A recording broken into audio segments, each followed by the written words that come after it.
Hello guys, আসসালামু আলাইকুম ওয়া রাহমাতুল্লাহি ওয়া বারাকাতুহু। Welcome back to my YouTube channel আমাদের পাঠশালা। তো শিক্ষার্থী বন্ধুরা, তোমরা সবাই কেমন আছো? আশা করি প্রত্যেকেই ভালো আছো এবং তোমাদের দোয়ায় আল্লাহর রহমতে আমি অনেক ভালো আছি। তো বন্ধুরা, আজকে আমি একটি ভিডিও নিয়ে উপস্থিত হলাম, যে ভিডিওটি শুধু হবে ক্লাস 9-10 এর জন্য, অর্থাৎ 2025 সালে যারা এসএসসি পরীক্ষা দিবা তাদের উদ্দেশ্যে আজকে আমি ভিডিওটি নিয়ে আসলাম। তবে এই ভিডিওটি আলোচনা হবে সাধারণ গণিত বইয়ের 3.1 থেকে। আজকে এই অধ্যায়টা আমি আলোচনা করব আসলে কিভাবে 3.1 থেকে সৃজনশীল প্রশ্ন তোমাদের এসএসসি এক্সামিনেশনে আসতে পারে। তো বন্ধুরা, চলো কথা না বাড়িয়ে শুরু করা যাক। তো তোমরা এখানে দেখতে পাচ্ছ যে একটা উদ্দীপক দেওয়া আছে। তো এই উদ্দীপক থেকে তোমাদের 1, 2, 3, 4, 5 এভাবে টোটাল তোমাদের 13টা প্রশ্ন দেওয়া আছে। অর্থাৎ এই উদ্দীপক থেকে এই 13টা প্রশ্নের যে কোনো একটা আসতে পারে। তো আমরা এটাকে আসলে যে অবস্থায় আছে এই অবস্থায় তোমাদের এত সোজাভাবে পরীক্ষা দেবে না। পরীক্ষা আসলে এই উদ্দীপকটি কিভাবে থাকতে পারে এই বিষয়টা নিয়ে আজকে আলোচনা করব। তো বন্ধুরা, এখানে দেওয়া আছে যে x plus one by x এটা সমান আছে, এখানে x plus one by x এটা সমান 2। মনে করো সাধারণভাবে তোমাদের উদ্দীপক এটা দেওয়া থাকে। তো আমরা যদি এটাকে 2 নেই, সেক্ষেত্রে আমাদের যে কাজটা করতে হবে, তোমাদের এখানে এক্সটা নিতে হবে লসাগু। এক্স দিয়ে এক্স কে তোমাদের গুণ করতে হবে। এক্স এক্স যদি আমরা গুণ করি তাহলে আমরা পাবো x square plus x x এবার ভাগ করতে হবে। ভাগ করলে এক্স এবং এক্স যদি আমরা ভাগ করি আমরা পাবো 1। 1 দিয়ে উপরে 1 কে গুণ করলে আমরা পাবো 1। অর্থাৎ এখানে সমান 2 আছে, 2 ঠিকই থাকবে। তো এখান থেকে এখানে যেহেতু স্বাভাবিকভাবে 2 আছে, তার মানে মনে করতে হবে নিচে একটা 1 আছে। তাহলে এক্স স্কয়ার প্লাস 1 এটা দিয়ে যদি আমি 1 কে গুণ করি তাহলে আমি ওই সংখ্যাটাই পাবো। আর এক্স দিয়ে যদি আমরা 2 কে গুণ করি তাহলে আমরা পাবো 2x। তো বন্ধুরা, এখান থেকে একটা উদ্দীপক এটা তোমাদের পরীক্ষা দেওয়া থাকবে। নতুবা এক্স স্কয়ার প্লাস 2x এইদিকে আসি হবে -2x এবং প্লাস 1 এইদিকে আসি হবে -1। এরকম উদ্দীপক থাকতে পারে। অথবা -2x এখানে প্লাস 1 আছে, এখানে প্লাস 1 থাকবে সমান এখানে 0।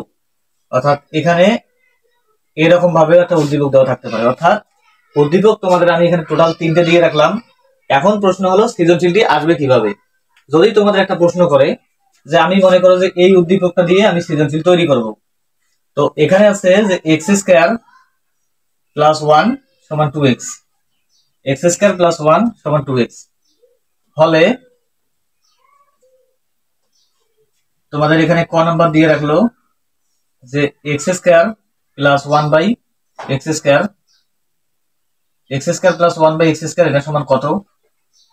খ number x cube plus 1 by x cube এটা সমান কত। এবং গ number x to the power 5 plus 1 by x to the power 5 এটা সমান কত। তো বন্ধুরা, এই যে তিনটি উদ্দীপক, অর্থাৎ একটা অঙ্ক থেকে স্বাভাবিকভাবে এই এই উদ্দীপকটা দিয়ে এই অঙ্কগুলো পরীক্ষায় কখনো দেবে না।